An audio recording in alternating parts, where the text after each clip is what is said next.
Hola.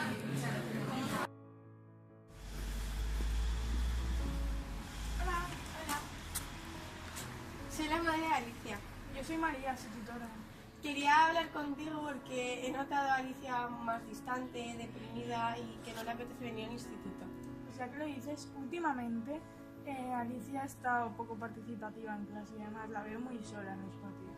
De modo que tendré que hablar con ella. Perfecto, cuando sepas algo. Alicia, ¿te pasa algo? No. ¿Quieres hablar? No. Laura, ¿puedes venir un momento, por favor?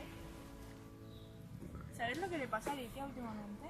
A ver, no sé lo que le pasa porque no voy mucho con ella, pero sí que algunos compañeros la dejan de lado, le envían mensajes por internet, con fotos suyas. ¿Y puedes ayudarla?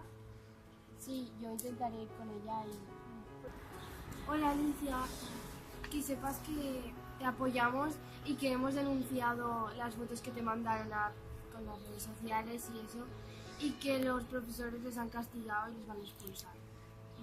Y que si quieres venir a almorzar con nosotros. Vale.